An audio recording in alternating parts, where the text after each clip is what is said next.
go back to your character arc. If I read the press notes right and they're up to date, your character's family and your family is almost a mirror image.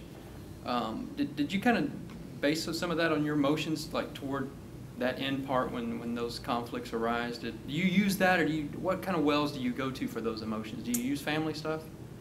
Well, sure. It's very easy when you get into a situation like that where your family is being threatened. It's very easy to go to that sort of a place. You know, personalize it. Yeah. Well, yeah, it kind of worked because I mean, when you get that phone call from Bruce Willis's character, there's that look in your eye where it's genuine, sort of. So. Well, yeah. Maybe just talented. Maybe that. No. At that point, at that point, the character is crushed. Bruce. That's, and it really highlights the difference between the way that Bruce and his colleagues used to operate, and the way that the new generation is perceived to operate. And it's on one hand, it's a strength because you know what you're fighting for, but on the other hand, that family can, as we see in the movie, can be used against you. It can be a vulnerability. There's a lot of scenes that take place in the Fairmont Hotel in Chicago, which is a beautiful hotel that I've been in a couple times. And how much of that was actually in the Fairmont Hotel, and how much of that was maybe like soundstage work? And did you guys have to like shut down streets and stuff? We shot that 100% in the hotel and around the hotel. Yeah, and those were some of the bigger days. We had hundreds of extras and pretty much the entire cast on set. And they were long. They were some long nights. Did you get to stay in the Fairmont Hotel? Ironically, no. I think I had the opportunity to, but my hotel was closed. So. Okay. Yeah. But you actually did principal filming in New Orleans and Toronto. New Orleans and Toronto, yeah. The Fairmont Hotel that you're talking about, we shot was actually the Fairmont in Toronto. Oh, it was? Okay. Yeah. Yeah.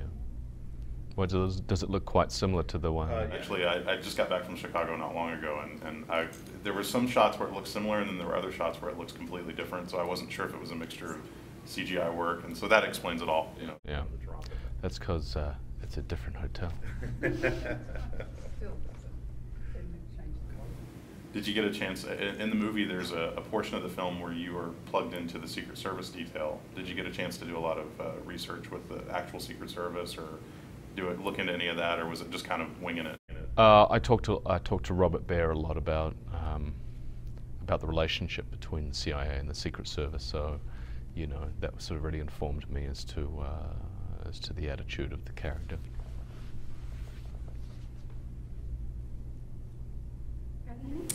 I have one more question. It's not completely related to Red, but we had talked at San Diego Comic-Con about your next film is Judge Dredd, or I guess it's just called Dredd. Yeah. And which I guess if you want to connect it to Red, if you add 2 Ds, there's your title.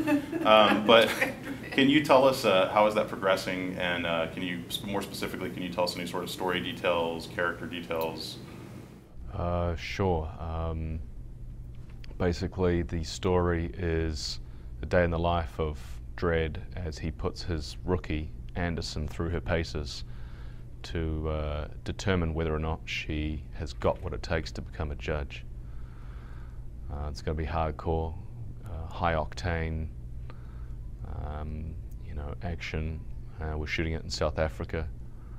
Pete Travis is directing it. Olivia Thirlby is going to play Anderson. And I'm looking forward to it. Do you know who the villain is going to be at this point? I do not, no. Okay. South Africa, that sounds like a really interesting place to shoot a film like that. Looking forward to it. Cape Town, I've never been there. Very, very cool. And last but not least, if Red was to turn into a franchise, is this a character that you'd like to return to, and has there been talk of that already?